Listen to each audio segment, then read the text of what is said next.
পরস্পরের দিকে তাকালো তিন গোয়েন্দা। লোকটা ওদের সম্বন্ধে অনেক কিছুই জানে, কিন্তু কিভাবে? এসো, একটা পরিকল্পনা করে ফেলি। নিচের ঠোঁটে চিমটি কাটছে কিশোর। লোকটার কথা মতো রবিন একা যাবে, ড্রাইভিং সিটেও একাই থাকুক। মুসা, তুমি লুকিয়ে থাকবে পেছনের সিটের সামনে পা রাখার জায়গায়। আমি থাকবো গাছের আড়ালে কাছাকাছি কোথাও। লোকটার দৈহিক আকৃতি মনে আছে? পাতলা সাতলা লোক, একা আসবে বলেই মনে হয়। তাই যদি আসে, তাহলে তিনজনে মিলে কাবু করতে খুব একটা অসুবিধা হওয়ার কথা নয়। এবার আসুক মুক্তিপণের টাকা। গত গ্রীষ্মে স্যালভেজিয়ারে কাজ করে আমরা $1200 পেয়েছিলাম। ওখান থেকে $1000 নিয়ে যাব আমরা। কারো কোনো কথা আছে? দুই বন্ধুর দিকে তাকালো কিশোর। ওরা কিছু না বলাই আবারও বলল, চাচির কাছে অনুমতি নিয়ে নেব আমি। তোমরা আন্টিদের বলতে পারো যে আজ রাতে আমার বাসায় থাকবে, ঠিক আছে? নীরবে সায় দিল রবিন আর মুসা। রাতে ওরা বাইরে বের হবে, কাজেই চাচির অনুমতি আদায় করাটাই সবচেয়ে কঠিন হবে। সেটার দায়িত্ব কিশোর নিয়েছে।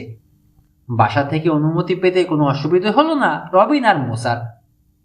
খালি গোয়েন্দাগিরি, কখন কোন বিপদে পড়বে ঈশ্বর জানেন। সর্বক্ষণ ভয়ে ভয়ে থাকি আমি, কখন কি হয়ে যায়। নানা কথাই বললেন মেরি চাচি, কিন্তু ওদের বাধা দিলেন না। অনুমতি দিয়ে বলে দিলেন, সাবধানে থাকবি তোরা। তাকে কথা দিল ওরা কোনো ঝুঁকি নেবে না। রাত 11টার সময় রবিনের গাড়ি নিয়ে বেরিয়ে পড়ল রবিন আর মুসা। মুসা শুয়ে আছে পিছনের পায়দানিতে। স্যালভেজিয়ার্ডের উপর নজর রাখা হতে পারে ভেবে 15 মিনিট পর ওর পুরনো H100S মোটরসাইকেল নিয়ে ওদের তৈরি নতুন গোপন দরজা গোপন 6 দিয়ে বের হলো কিশোর। গোপন 6 হচ্ছে দেয়ালের সঙ্গে মিশে থাকা চুনকাম করা পুরো কাঠের শক্ত একটা ফটক। দেখে বোঝার উপায় নেই ওটা আসলে দেয়াল নয়। বন্দরের দিকে না গিয়ে অন্যদিকে চলেছে কিশোর। ঘুরপথে বন্দরের কাছেই ওই পার্কে পৌঁছাবে। অনেক পথ ঘুরে পিছনে ফেউলাঙ্গিনি বুঝে বন্দরের দিকে চলল।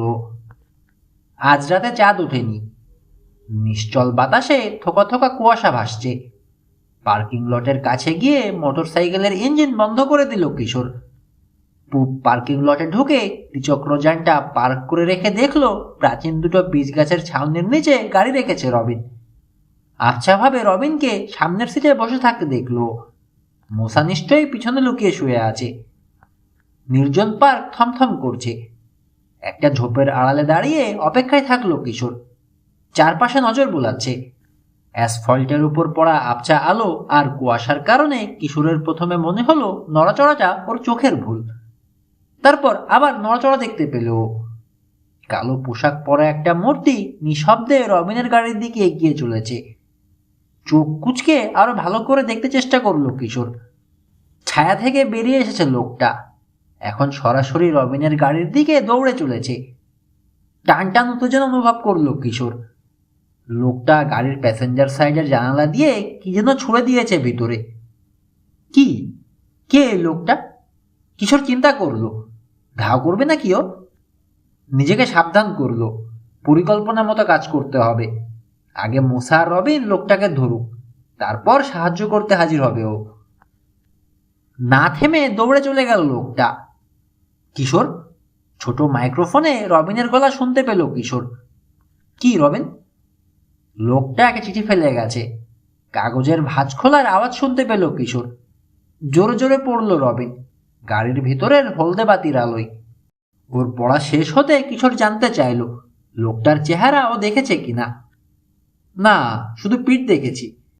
নির্দেশ মতো কাজ করো। মোসা, তৈরি তো? হ্যাঁ, 5 মিনিট অপেক্ষা করব আমি এখানে, তারপর গাড়ি থেকে বের হব। 5 মিনিট যেন 5 বছর, সময়টা আর পার হতে চায় না। তারপর বের হলো রবিন, দরজা বন্ধ করে দিল। মোসা এখনো শুয়ে আছে পিছনের পাদানিতে। বদলে গেছে ওদের পরিকল্পনা। লোকটা রাফিয়ানকে নিয়ে আসেনি, বদলে পরবর্তী নির্দেশ লেখা কাগজ দিয়ে উধাও হয়ে গেছে। পার্কিং লট পার হচ্ছে রবিন, হাতে মানি ব্যাগ। কিশোরকে বুঝিয়ে দিচ্ছে মুক্তিপণের টাকা নিয়ে যাচ্ছে ও। অন্য কোথাও ওকে দেখা করতে বলেছে ডগন্যাপার। কিশোর অস্বস্তি নিয়ে দেখল সিঁড়ি বেয়ে অবজারভেশন ডেকে উঠছে রবিন। ওখানে সমুদ্রের উপর বেড়ে থাকা একটা কাঠের প্ল্যাটফর্মে মুক্তিপণ আর বন্দি বিনিময় হবে। তখন অন্তত 400 ফুট উঁচুতে থাকবে রবিন। নিচে রুক্ষ পাথরের সৈকত। মুসা এবার গাড়ি থেকে বের হলো। ছায়ায় মিশে নিঃশব্দে রবিনের পিছু নিয়ে চলেছে সে। অপেক্ষা করল কিশোর।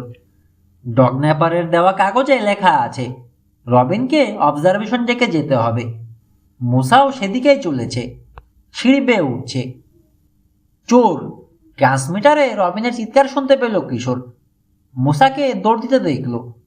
আপনি বলেছিলেন না রাফিয়ানকে ফেরত দেবেন? ঝড়ের বেগে ছুটছে মুসা। দ্রুত সিঁড়ি ভেঙে উঠতে শুরু করলো। দেরি করলো না কিশোরও। দৌড় দিল অবজারভেশন প্ল্যাটফর্মের সিঁড়ি লক্ষ্য করে। আহ! রবিনের আর্তচিৎকার শুনতে পেল। তারপর পরই ট্রান্সমিটারের কানেকশন বিচ্ছিন্ন হয়ে গেল। অন্ধকার পার্কটা যেন ভুতুড়ে। চারপাশে আর কোনো শব্দ নেই। মুসাকেও দেখা যাচ্ছে না। সিঁড়ি টপকে প্ল্যাটফর্মে উঠে গেছে ও। জুতোর ফিতে খুলে যাওয়ায় হোঁচট খেল কিশোর। ওগুলো বাঁধতে গিয়ে বেরিয়ে গেল মূল্যবান 1 মিনিট। আবার ছুটল সিঁড়িগুলোর দিকে। তারপর মত পাল্টালো। ঘুরপথে ছুটল সৈকতের দিকে। ওদিক থেকে প্ল্যাটফর্মে উঠবে। দুদিক দিয়ে তাহলে ঘিরে ফেলা যাবে কুকুরচোর লোকটাকে। ওদিকে প্ল্যাটফর্মের উপর উঠে পড়েছে মুসা। আগেও এখানে এসেছে কয়েকবার, তবে সবসময় এসেছে দিনে।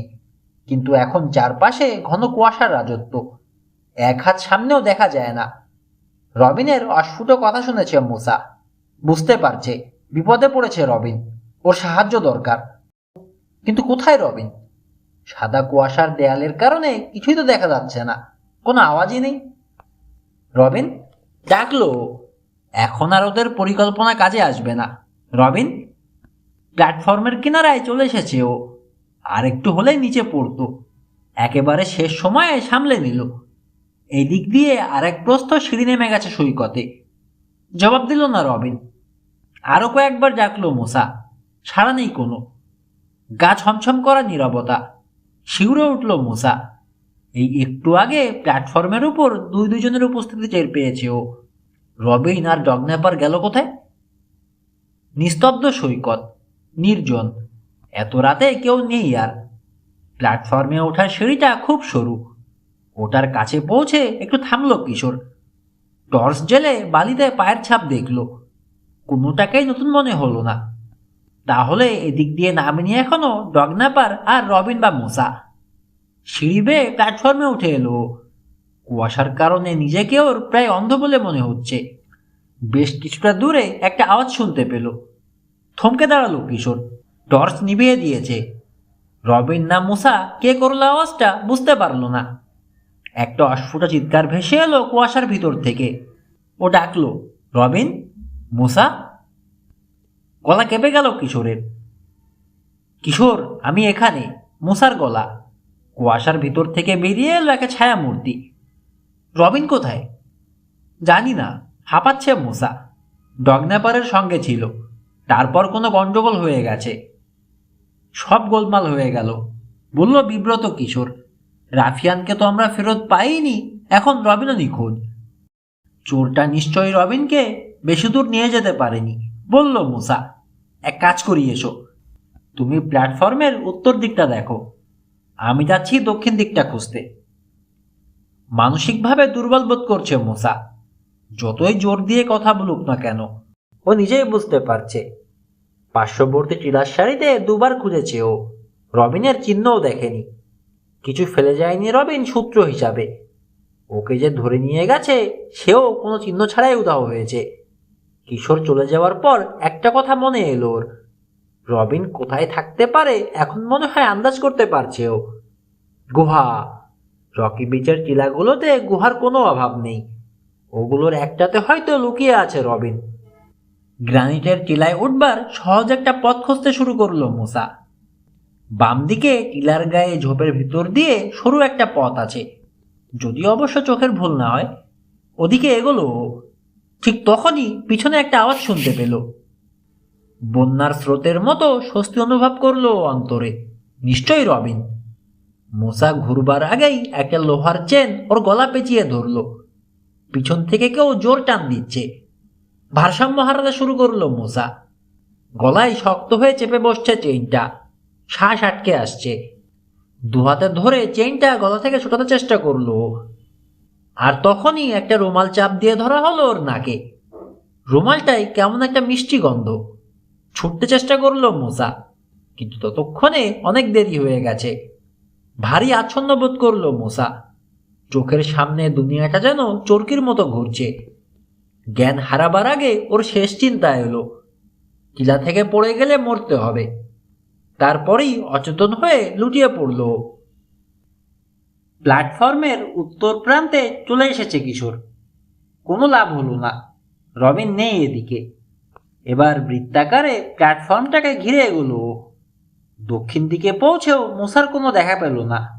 মুসা, গলা চড়িয়ে ডাকলো কিশোর। মুসা নিশ্চয়ই আশেপাশেই আছে, কিন্তু জবাব দিল না মুসা। বারবার ডাকলো কিশোর, কোনো সাড়া নেই। রবিন আর মুসা অদৃশ্য, রাফিয়ানও নিখোঁজ। ইতি কর্তব্য ঠিক করে ফেলল কিশোর। সিঁড়ি বেয়ে নেমে ফিরে চলল রবিনের গাড়ির দিকে। ওটাতে মোবাইল ফোনটা আছে। ওখান থেকে পুলিশ হেডকোয়ার্টারে ফোন করে সাহায্য চাওয়া ছাড়া এখন আর কিছু করার নেই। প্রথমবার রিং হতেই রিসিভার তুললেন একজন পুলিশ অফিসার। তিনি এই শিফটের অফিসার ইনচার্জ। জানালেন চিফ ইয়ান ফ্লেচার বাড়ি ফিরে গেছেন ডিউটি শেষে। কিশোরের বক্তব্য শুনে বললেন 15 মিনিটের মধ্যে পার্কে পৌঁছে যাবেন তিনি দুজন সার্জেন্ট নিয়ে। ঠিক 13 মিনিটের মাথায় স্কোয়াড কার নিয়ে হাজির হলেন তারা। সরাসরি কাজের কথায় এলেন পুলিশ অফিসাররা। ঠিক কতক্ষণ হলো রবিন আর মুসা নিখোঁজ হয়েছে? ঘড়ি দেখল কিশোর, 20 মিনিট। তাহলে ছড়িয়ে পড়ে খুঁজে দেখা যাক, বললেন অফিসার ইনচার্জ। অফিসার রনসন, আপনি সিঁড়ির দুপাশের টিলায় খোঁজেন। অফিসার জেমস, আপনি প্ল্যাটফর্মে খুঁজবেন। আমি আর কিশোর দেখব পার্কিং লট। পার্কিং লটের পূব দিকটা কিশোরের দেখা হয়ে গিয়েছে, সেটা অফিসার ওরাইলিকে জানালো। দুজন চলল পশ্চিম দিকে খুঁজে দেখতে। পার্কিং লটের পশ্চিম দিকটা বড় বড় গাছ আর ঝোপ দিয়ে 3 দিক থেকে ঘেরা। মার্কারি লাইটের আলো কুয়াশার চাদর ছিন্ন করতে পারছে না। চারপাশে শুধু হলদে একটা আভা। রবিন পূব দিকের পার্কিং লটে গাড়ি রেখেছিল, কাজেই ডগ নেপার হয়তো তার বাহন রেখেছে পশ্চিম দিকে। টর্চের দুর্বল আলোয় সতর্ক চোখে মেজে দেখতে দেখতে চলল কিশোর। এমন কি চোর চোখে পড়ল না যা থেকে বোঝা যায় এদিকে গাড়ি রেখেছে চোরটা। ক্লান্ত আর হতাশ লাগছে কিশোরের, কিন্তু বুঝতে পারছে এখন কোনো মতেই হাল ছেড়ে দেওয়া যাবে না। হয়তো রবিন আর মুসার জীবন নির্ভর করছে সময় মতো ওদের খুঁজে বের করতে পারার উপর। অফিসার ওরাইলির পাশে পাশে হাঁটছে কিশোর, চারপাশে তাকাচ্ছে কোনো সূত্রের আশায়। মাথাটা যেন ছিঁড়ে পড়বে বলে মনে হলো মুসার। চোখ মেলল, কিন্তু কিছুই দেখতে পেল না। চোখ বেঁধে রাখা হয়েছে কাপড় দিয়ে। মাথায় হাত দিয়ে তালু কতটা ফুলেছে বুঝতে চাইল, পারল না। হাত পা বেঁধে ঠান্ডা মেঝেতে ফেলে রাখা হয়েছে ওকে। মিষ্টি গন্ধওয়ালা রুমালটার কথা এবার মনে এলো ওর। আসলে মাথায় আঘাত করা হয়নি, ড্রাগ দিয়ে ওকে অজ্ঞান করা হয়েছিল, সে কারণেই এই তীব্র মাথা ব্যথা। আঁচড়ের আওয়াজ শুনতে পেল। রাগে গা জ্বলছে মুসার। জীবনে এই প্রথম বারবার ওদের টেক্কা দিয়ে গেছে কোনো লোক, তাও লোকটা একটা কুত্তা চোর। রবিনের কথা মনে এলো। রবিন কোথায়? রবিনই কি আঁচড়ের আওয়াজ করছে? ডাকতে গিয়েও মত পরিবর্তন করলো। কোথায় আছে জানা নেই ওর, আর কে আছে তাও অজানা। ডগ নেপার লোকটা ধারে কাছে থাকতে পারে। ডাকাডাকি না করে চুপচাপ থাকবে ঠিক করলো। দড়ির বাঁধন খোলার চেষ্টা করবে। দুবার করে খোঁজা হলো পার্কিং লট, প্ল্যাটফর্ম আর দুপাশের টিলার উপর। রবিন মুসার কোনো হদিশ পাওয়া গেল না। ক্লান্ত বিধ্বস্ত কিশোরের অনুরোধের জবাবে অফিসার ওরাইলি বললেন, বুঝতে পারছি তোমার কেমন লাগছে, কিন্তু এখানে বা আশেপাশে ওরা নেই। চিরুনি অভিযান চালিয়েছি আমরা, আর খুঁজে কোনো লাভও নেই। তবুও যখন বলছো তো আরেকবার আমরা খুঁজব, তবে এবারই শেষ। 3 পুলিশ অফিসার পার্কিং লট আর সৈকতের দিকে গেলেন। এবার কিশোর আবার উঠল অবজারভেশন প্ল্যাটফর্মে। এখানেই শেষবারের মতো দেখা গেছে রবিন, মুসা আর ডগ নেপারকে। প্ল্যাটফর্মের গায়ে গা লাগানো টিলাগুলো বেশিরভাগ জায়গাতেই খাড়া হয়ে উঠে গেছে অনেক উপরে। টিলার ধার দিয়ে হাঁটছে কিশোর। ঝোপটা দেখে মুহূর্তের জন্য থমকে দাঁড়ালো। রুক্ষ টিলার গায়ে ওদিকে যেন সরু একটা পথ দেখা যায়, এদিকটা নেমে গেছে জমিনের দিকে। অবজারভেশন প্ল্যাটফর্ম থেকে নেমে ঝোপের মাঝ দিয়ে পথটা ধরে এগোলো। টর্চের আলো ফেলে দেখলো আরো বেশ কয়েকটা পায়ের ছাপ আছে, একই লোকের পায়ের ছাপ। ওর আগেও পথটা ব্যবহার করেছে কেউ। কিছুটা সামনে রূপালি কি যেন একটা টর্চের হলদে আলোয় ঝিকিয়ে উঠল। সামনে বেড়ে ওটা তুলল কিশোর। চিনতে দেরি হলো না, জিনিসটা মশার ঘড়ি। শিউরে উঠল কিশোর। ঘড়িটা যেখানে পেয়েছে সেখান থেকে উঁচু টিলার কিনারা মাত্র 8 ফুট দূরে। তাহলে কি মুসা টিলা থেকে নিচের ওই পাথরের সৈকতে পড়ে গেছে? তাহলে তো মৃত্যু নিশ্চিত। দড়ির বাঁধন খানিকটা ঢিলে করতে পেরেছে মুসা। খুব দক্ষ হাতে বাঁধা হয়নি ওকে। আরো খানিক চেষ্টা করলে হয়তো নিজেকে মুক্ত করতে পারবে ও। আঁচড়ানোর আওয়াজটা আবার শুনতে পেল মুসা। আরো খানিক কসরত করার পর ডান হাতটা দড়ির গিট থেকে ছাড়াতে পারল।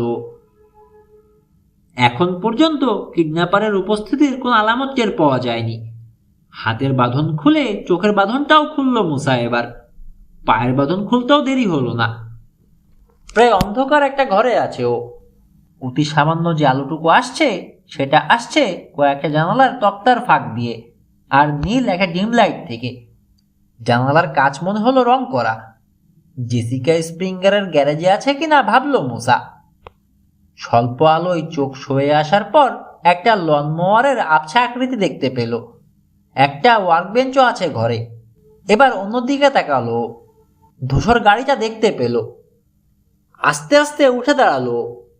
গাড়িটার চারপাশে এক চক্কর মারলো। মাথার ব্যথাটা এখন যাচ্ছে না। যা দেখবে ভেবেছিল তাই দেখতে পেল। গাড়িটার একটা দরজা হলদে রং করা। গ্যারেজের কোনায় কি যেন নড়ে উঠল। বরফের মতো জমে গেল মুসা। তারপর সাবধানে ওদিকে মনোযোগ দিল। বিরাট একটা তারপুলিন দিয়ে সব যেন ঢেকে রাখা হয়েছে। নড়ে উঠল তলার জিনিসটা। তারপর গঙানির আওয়াজ হলো। দ্রুত ওটার পাশে চলে গিয়ে ক্যানভাসটা সরালো মুসা। নিচে রবিন পড়ে আছে। ওর মতোই হাত পা চোখ বেঁধে ফেলে রাখা হয়েছে নথিকে। দ্রুত হাতে রবিনের হাতের বাঁধনগুলো খুলে ফেললো। জিজ্ঞেস করলো, কি অবস্থা রবিন? মাথাটা গেছে আমার, বলল রবিন। ছিঁড়ে পড়তে চাইছে যেন। কোথায় আমি? কারো গ্যারেজে, জানালো মুসা। এখন বুঝতে পারছি আয়োলা মর্টন তার গাড়ি আর অ্যাপার্টমেন্ট আমাদেরকে দেখতে দিতে চায়নি কেন। আরো কিছু বলতে যাচ্ছিল মুসা, কিন্তু আবার আচড়ানোর আওয়াজটা শুনতে পেয়ে থেমে গেল। এবার আওয়াজটার পরপরই ভৌ হুফ করে একটা কুকুর ডেকে উঠল। পরস্পরের দিকে তাকালো দুই গোয়েন্দা। আওয়াজটা ওদের বড় বেশি পরিচিত। রাফিয়ান। চুরি যাওয়া কুকুরগুলোর খোঁজ এখন জানে ওরা। ওই ট্র্যাশ ব্যাগগুলোর পেছন থেকে আওয়াজটা এসেছে, বলল রবিন। ময়লা আবর্জনা মারিয়ে গ্যারেজের আরেক কোনায় চলে এলো দুজন। খাঁচাগুলোর সামনে আগে পৌঁছলো মুসা। 9টা খাঁচা, প্রত্যেকটাতে একটা করে কুকুর রাখা আছে। বেশিরভাগই ঘুমোচ্ছে। ওরা বুঝতে পারলো ওগুলোকে ড্রাগ দিয়ে ঘুম পাড়িয়ে রাখা হয়েছে। চোরাই কুত্তা, বলল রবিন। খাঁচার ভিতরে হাত ঢুকিয়ে রাফিয়ানের মাথা চুলকে দিল। ভৌ ভৌ করে জোরে কয়েকবার ডাক ছাড়লো, পরপর কয়েকবার। অন্য খাঁচার কুকুরগুলোও নড়ে চড়ে ঘুম ভেঙে জেগে উঠছে। শীঘ্রই বিভিন্ন জাতের কুকুরের ডাকে ভরে গেল গ্যারেজের ভিতরটা। শুকিয়ে গেল রবিন মুসার মুখ। ওদের যে ধরে এনেছে সে এত চিৎকার ডাকাডাকি শুনে নিশ্চয়ই কি ঘটলো তার খোঁজ নিতে আসবে। রাফিয়ানের খাঁচার দরজা খুলে দিল রবিন। সঙ্গে সঙ্গে বেরিয়ে এলো রাফিয়ান। রবিনের বুকে দুপা তুলে দিয়ে গাল চেটে দিল। রাফিয়ান ঠিক আছে, পরম স্বস্তির সঙ্গে বলল মুসা। দরজায় আওয়াজ পেয়ে ওর স্বস্তি উবে গেল। রবিন ঝট করে দরজার দিকে তাকালো। কে যেন দরজার তলায় চাবি ঢুকিয়েছে। কিডন্যাপার।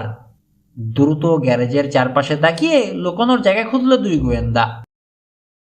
এত ক্লান্তি লাগছে যে কিশোরের মনে হলো পার্কের কোনো বেঞ্চে শুয়ে ঘুমিয়ে পড়ে। বাসায় যোগাযোগ করো, বলে দাও কোথায় আছো।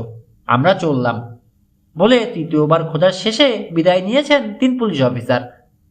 কাল সকালে আবার তদন্ত শুরু করবেন। ব্যাপারটাকে অত্যন্ত গুরুত্বের সঙ্গে নিয়েছেন তারা, কিন্তু এই মাঝরাতে এত ঘন কুয়াশার মধ্যে তাদের আসলেই কিছু করার নেই।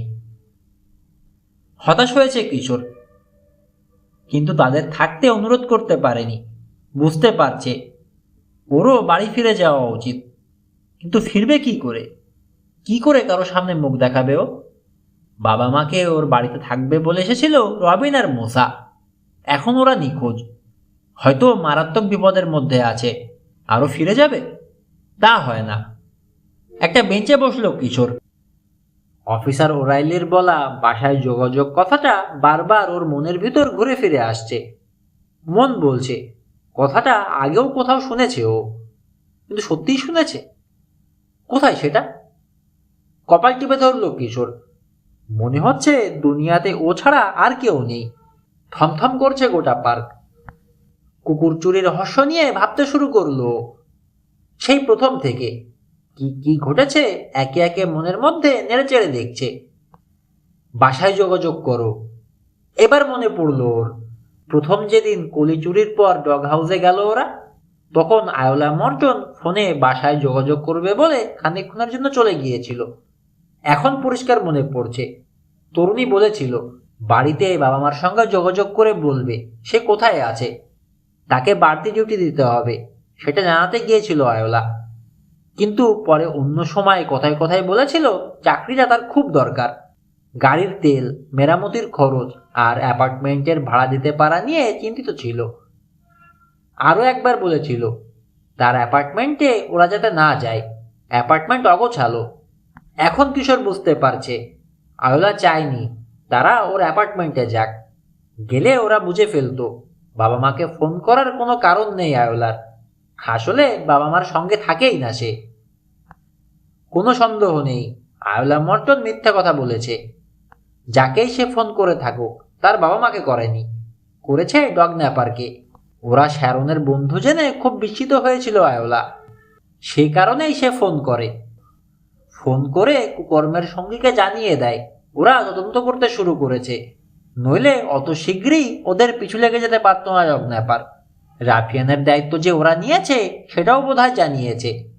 তারপর ডগ ন্যাপার ওদের অনুসরণ করে স্যালভেজ ইয়ার্ডে পৌঁছে যায়, ওখান থেকে রাফিয়ানকে চুরি করে। কিন্তু কেন? উত্তরটা সহজ।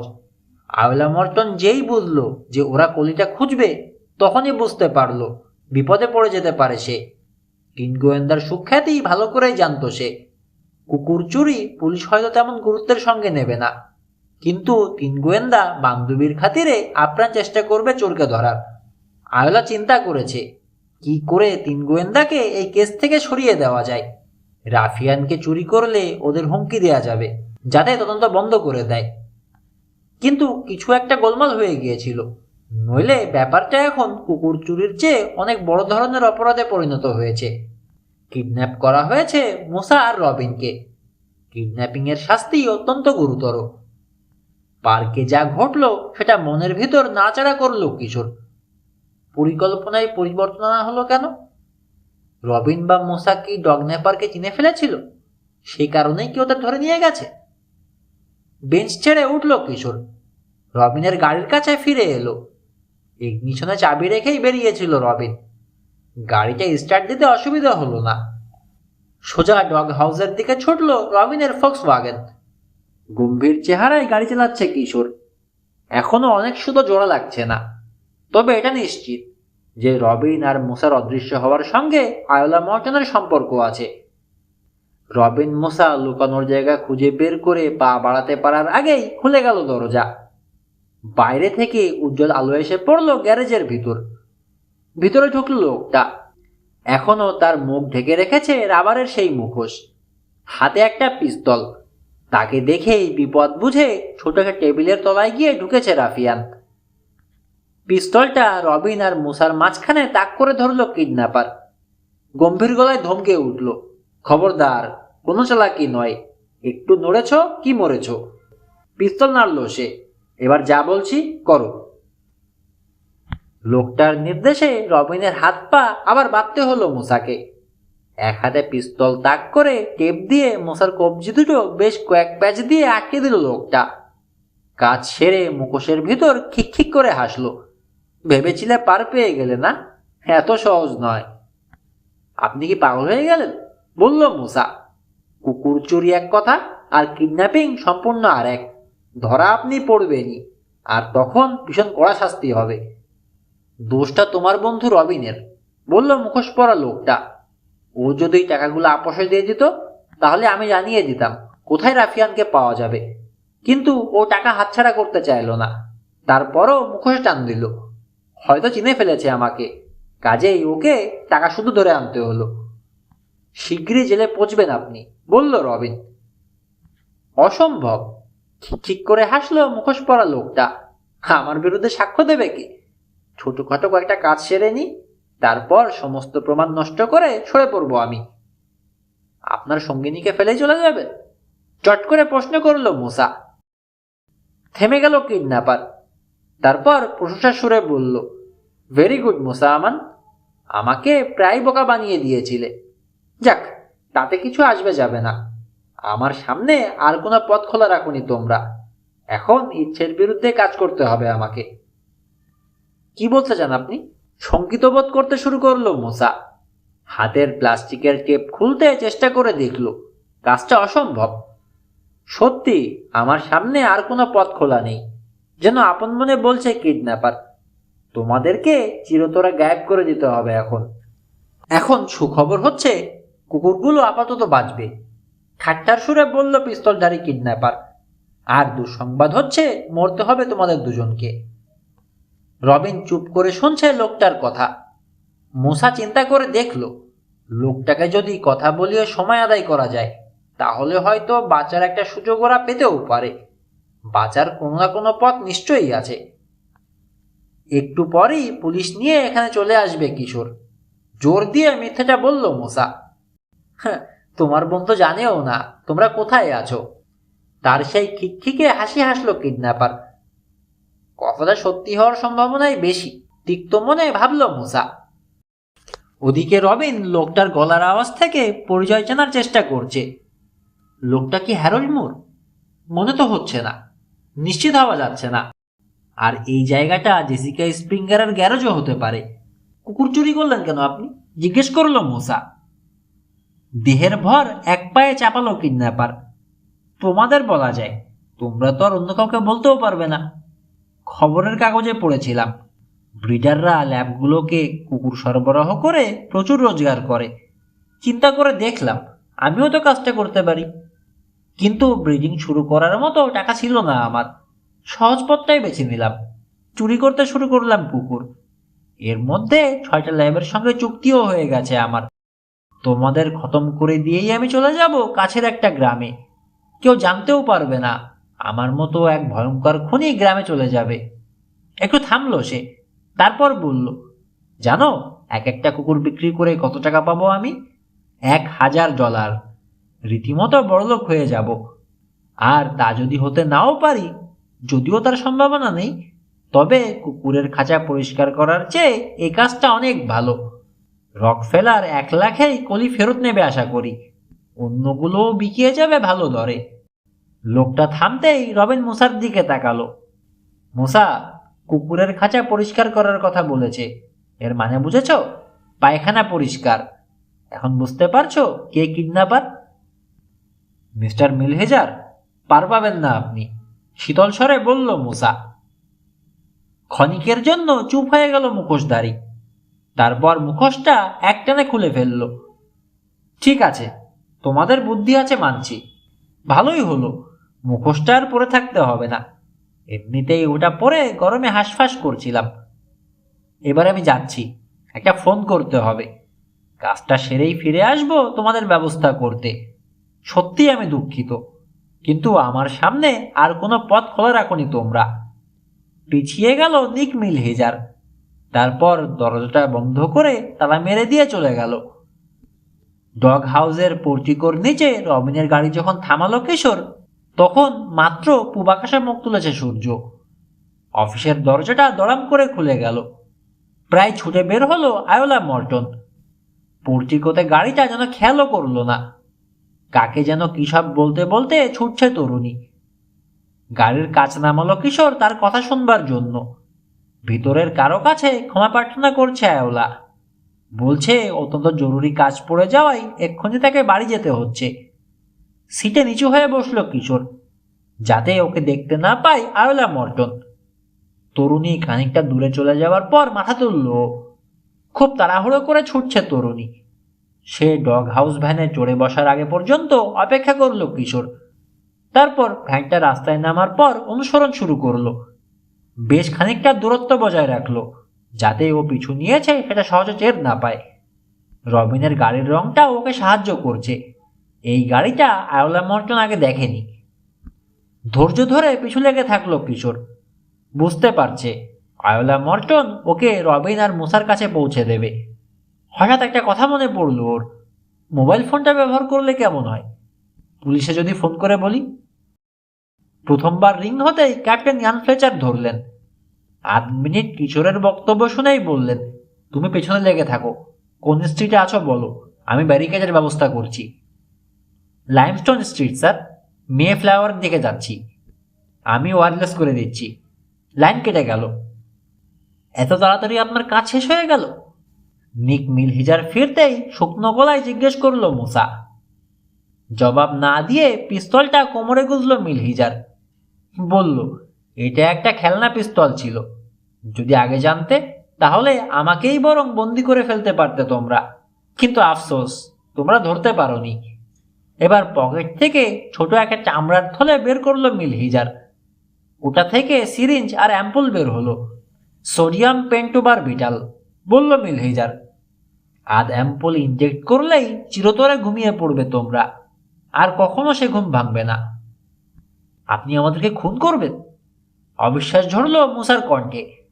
হাতের টেপ অনেকখানি ঢিলে করে ফেলেছে ও, আর সামান্য সময় পেলেই হাত দুটো মুক্ত করতে পারবে। খুনের শাস্তি জানেন? মৃত্যুদণ্ড, ইলেকট্রিক চেয়ার। আমি চলে যাচ্ছি ধরা ছোঁয়ার বাইরে ছোকরা। অনেকবার অনেকভাবে তোমাদেরকে ভয় দেখিয়ে ঠেকাতে চেয়েছি। এমনকি আমার সেরা সংগ্রহ ভয়ঙ্কর পিটবুল কুকুরটাকেও ঘুমের ওষুধ দিয়ে ঘুম পাড়িয়ে লেলিয়ে দেওয়ার জন্য রেখে এসেছি ওয়ার হাউসের ভিতর। শুধু তাই না, মরিচের গ্যাস, গায়ের উপর খাবারের বস্তা ফেলা, কুকুরের খাঁচায় আটকানো, কি না করেছি। তারপরেও নাছরবান্দা ছোকরা তোমরা শিক্ষা নিলে না। ভয়ঙ্কর হাসি হাসলো নিক মিলহিজার। অ্যাম্পুল থেকে সিরিঞ্জে ধীরে ধীরে স্বচ্ছ তরল ভরল। শেষ কথা কিছু বলার থাকলে বলে ফেলো। ওষুধটা খুব দ্রুত কাজ করে কিন্তু। মুসা আর রবিনের শুকনো মুখ দেখল মিলহিজার। ভয় নেই, একদম ব্যথা পাবে না। দুপা এগোলো সে, তারপর থমকে দাঁড়ালো। এতক্ষণে তার খেয়াল হয়েছে একটা খাঁচা খোলা, ওটাতে কুকুর নেই। তোমাদের রাফিয়ান কই? টেবিলের তলা থেকে উকি দিল রাফিয়ান।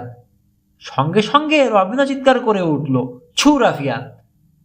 একটা তীরের মতো ছুটে বের হলো রাফিয়ান। পরক্ষণে ঝাঁপিয়ে পড়ল নিক মিলহিজারের উপর। সোজা লোকটার বুকে দুপা তুলে দিল। সেই সঙ্গে বিকট ভাউ ভাউ করছে। মিলহিজার এরকম কিছু ঘটবে ভাবতেও পারেনি। হঠাৎ রাফিয়ানের ওজনটা সামলাতে না পেরে চিত হয়ে মেঝেতে পড়ে গেল সে। আর ঠিক তখনই এক ঝটকায় টেপ ছুটিয়ে উঠে দাঁড়ালো মুসা। নিক মিলহিজার উঠবার সময় পেল না। মুসা পৌঁছে গেল তার পাশে। ধাক্কা দিয়ে তাকে উপর করেই পিঠে চড়ে বসে লোকটার দুহাত ভাঁজ করে ঠেললো ও কাঁধের দিকে। ব্যথায় আউ করে একটা শব্দ বের হলো মিলহিজারের মুখ দিয়ে। এদিকে রাফিয়ান তার গাল চেটে দিচ্ছে। উঠবার চেষ্টা করলো মিলহিজার, পারল না। হালকা পাতলা লোক সে, তাছাড়া মুসার মতো কারাতেও জানে না। অসহায়ভাবে মুখ থুবড়ে পড়ে থাকলো। খানিকক্ষণ পর ব্যথায় বিকৃত স্বরে বলল, বদমাস ছোকরা, আমার হাত ভেঙে যাচ্ছে। ভাঙতে দিন, খুব বেশি ব্যথা লাগবে না। অন্তত মরার চেয়ে তো ভালো, নির্বিকার গলায় বলল মুসা। আর একটু হলেই তো আমাদের খুন করেছিলেন। পাগল নাকি? প্রায় আটকে উঠল এবার মিলহিজার। ভয় দেখাচ্ছিলাম, খুন খারাপি করে মরবো নাকি? তাহলে অ্যাম্পুলের ওষুধটা? তরল রিভোট্রিল। ঘুমিয়ে পড়তে তোমরা। আমি পরে পুলিশকে ফোন করে জানিয়ে দিতাম তোমাদের কোথায় পাওয়া যাবে। আবার উঠবার চেষ্টা করলো মিলহিজার। ছাড়ো বলছি, বদমাস ছেলে, ছেড়ে দাও। কথা দিচ্ছি আমি চলে যাব, খোদার কসম। যাবেন তো বটে, বলল রবিন, তবে যাবেন আসলে জেলে, মানুষের কুকুর চুরির অপরাধে। রবিন, ডাকলো মুসা, গুড়িয়ে চলে এসো থেকে এদিকে, তোমার হাতের বাঁধন খুলে দিই। একে এক হাতেও আটকে রাখতে পারবো এই হোল্ডে। কসরত শুরু করলো রবিন। মিনিট পাঁচেক পর চলে আসতে পারলো নিক মিলহিজারের পাশে। এক হাতে মিলহিজারের দুই কবজি শক্ত করে ধরে আরো ওপরের দিকে ঠেললো মুসা। বাপরে বলে কাতরে উঠল মিলহিজার। মুসা অন্য হাতে ব্যস্ত হয়ে পড়লো রবিনের বাঁধন নিয়ে। ভালো করে বাঁধেনিও বাঁধবার সময়। মিলহিজারও পরীক্ষা করে দেখেনি। আধ মিনিট লাগলো রবিনের হাতের বাঁধন খুলে দিতে। পায়ের চা রবিন নিজেই খুলল। প্রথমেই রাফিয়ানের মাথায় হাত বুলিয়ে দিল, তারপর দড়িগুলো নিয়ে আচ্ছা মতো বাঁধল নিক মিলহিজারকে। দুজন উঠে দাঁড়ালো ওরা। ঠিক তখনই দূরে শুনতে পেল পুলিশের গাড়ির সাইরেন। দ্রুত কাছে চলে আসছে সাইরেনের আওয়াজ। ঠিক যেন গ্যারেজের দরজার সামনেই থামলো কয়েকটা গাড়ি। দরজা খুলে বাইরে তাকালো রবিন মুসা।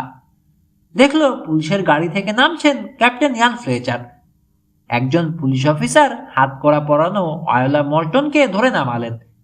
রবিনের ফোক্সওয়াগন থেকে নামলো কিশোর। গ্যারেজের ভিতর ঢুকলো সবাই।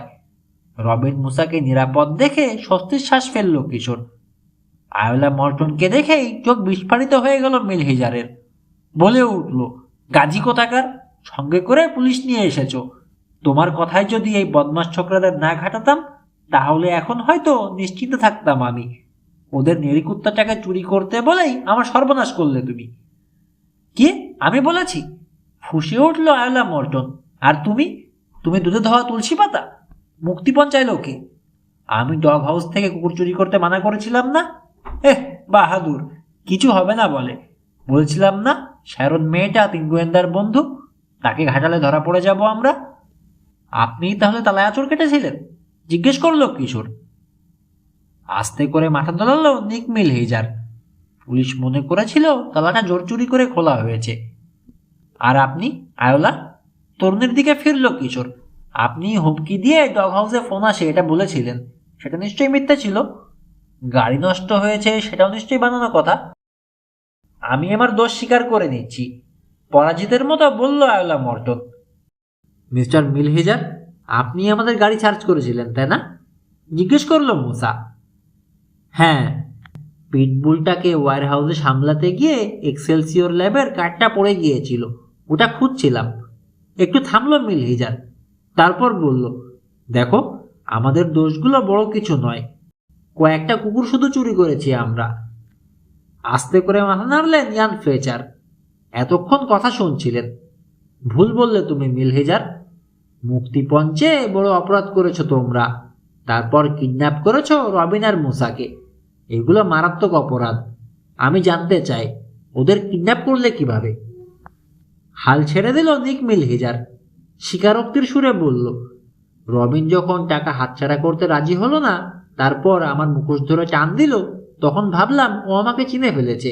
বাধ্য হয়ে ক্লোরোফর্ম দিয়ে ওকে অজ্ঞান করে টিলার কাঁধে রাখলাম। পরে একইভাবে মুসাকে অজ্ঞান করলাম। তারপর এক এক করে বয়ে নিয়ে আয়োলার ট্রাকে তুলে নিয়ে এলাম এখানে, এই পোড়ো বাড়িটাতে। মাছ ধরতে এলে এখানে থাকি আমি। অনেকদিন ধরেই বাড়িটা আমি মাঝে মাঝে ব্যবহার করি। আশেপাশে লোকালয় নেই, কাজেই কারো চোখে পড়ে যাওয়ার ভয় ছিল না। আমি ঠিক করি ওদের ঘুম পাড়িয়ে কুকুরগুলো নিয়ে বোটে করে আমার গ্রামে চলে যাব। কাছেই ওটা। পরে সময় সুযোগ মতো কুকুরগুলো বিক্রি করব। সম্ভব হলে রকফেলারের কাছ থেকে মুক্তিপণ আদায় করব। কথা ছিল আমি গ্রামে চলে যাওয়ার পর আয়োলাও চলে যাবে ওখানে, বিয়ে করব আমরা। অনেকগুলো ভুল করেছেন আপনারা, বলল কিশোর। কেনেলে চোরাই কুকুর রাখা ঠিক হয়নি। জেসিকা স্প্রিঙ্গারের চোখে তো ধরা পড়েছেনি। আমি মিসেস লেবুফকে জিজ্ঞেস করে জেনেছি, ওখানে যেসব কুকুর রাখা হয় সেগুলোর কাগজপত্র সঙ্গে সঙ্গে তৈরি করা হয়ে যায়। অথচ আয়োলা বলেছিলেন পরে তিনি বাড়তি কুকুরগুলোর মালিকের নাম লিখবেন। এছাড়াও আপনার এখানকার আনসারিং মেশিনেও একটা মেসেজ পাই আমি। ওটা ট্রেস করলেও পুলিশ বুঝে যাবে আপনি ল্যাবরেটরিতে কুকুর বিক্রি করতে চাওয়া সেই লোক। পকেট থেকে একটা কাগজ বের করলো রবিন। এখানে আপনার গাড়ির চাকার দাগ আঁকা আছে, ওয়্যার হাউসে এঁকেছিলাম। এটা মিলালেই জানা যাবে আসলে আপনিই সেদিন রাফিয়ানকে চুরি করেছিলেন। তবে এসবের আর দরকার পড়বে না, বললেন ইয়ান ফ্লেচার। অনেকদিন ধরে পুলিশে আছি, আমার যদি বুঝতে ভুল না হয় তাহলে এরা নিজেরাই নিজেদের অপরাধ করে স্বীকার করে নেবে, তাতে শাস্তি কম হবে এদের। তাই করব আমি, বলল মিল হিজার। আমিও, তাড়াতাড়ি বলল আয়লা মর্টন। তাহলে তো আর কথাই থাকে না, বললেন ইয়ান ফ্লেচার। এই কেস সলভ হয়ে গেল। অফিসারদের ইশারা করলেন তিনি। কুকুর গুনে দেখো সবগুলো ঠিক আছে কিনা, ওগুলোর মালিকদের ফেরত দিতে হবে। আমাদের টাকা আছে নিক মিল হিজারের কাছে, বলল কিশোর। $1000? হ্যাঁ। মিল হিজারকে সার্চ করা হলো। টাকাগুলো পেয়ে কিশোরের হাতে তুলে দিলেন চিফ ইয়ান ফ্লেচার। পরস্পরের দিকে তাকালো তিন গোয়েন্দা। ক্লান্তিতে শরীর ভেঙে আসছে ওদের। পুলিশ চিফের কাছ থেকে বিদায় নিয়ে বেরিয়ে এসে রাফিয়ান সহ রবিনের ফোক্সওয়াগনে উঠল ওরা। রবিন ওদের নিয়ে চলল স্যালভেজ ইয়ার্ডে। ওরা পৌঁছে মুখ হাত ধুয়ে মাত্র নাস্তা নিয়ে বসেছে, এমন সময় কলিং বেল বেজে উঠল। দরজা খুলল কিশোর। শ্যারন দাঁড়িয়ে আছে শুকনো মুখে, ওর পাশেই হাস্যোজ্জ্বল জিনা। কিশোরের বুঝতে দেরি হলো না, নিজে রাফিয়ানের নিখোঁজ সংবাদ না দিয়ে জিনাকে সঙ্গে করে এনেছে শ্যারন, যাতে ওকে জিনার রাগ সামলাতে না হয়। ইস, মনে হচ্ছে রাফিয়ানটাকে কতদিন দেখি না। কিশোর সরে দাঁড়াতেই ঘরের ভিতর ঢুকলো জিনা। রাফিয়ান কোনো শয়তানি করেনি তো? শ্যারন অসহায় দৃষ্টিতে কিশোরের দিকে তাকালো। মুচকি হেসে কিশোর বলল, এক ফোঁটাও না। ও আছে তা প্রায় টেরই পাইনি আমরা। শ্যারনের দিকে ফিরল কিশোর। এখন বিশেষ কারণে আমার মনে হচ্ছে মিস্টার লেবুফ লজ্জা পাবেন তোমাকে চাকরি থেকে ছুটিয়ে দিয়েছেন বলে। তিনি যদি অনুরোধ করেন তাহলে কি আবার তুমি ওই মোটলের চাকরিটা নেবে? অসম্ভব, বলল শ্যারন। ভদ্রলোক শেষ দিকে খুব খারাপ ব্যবহার করতেন, রাফিয়ানের কারণেই তখন চাকরি ছাড়তে পারেনি। কি বলছো এসব? জিজ্ঞেস করলো জিনা। ও বলার মতো কিছু নয়, হালকা চালে বলল কিশোর। এই কয়দিনে কি কি ঘটেছে জানতে হলে রবিনের নথি পড়তে হবে জিনাকে। কিন্তু সেটা কি পড়তে দেবে রবিন? তাহলে জিনা জেনে যাবে ওকে আর কিশোরকে কুকুরের খাঁচায় বাস করতে হয়েছিল।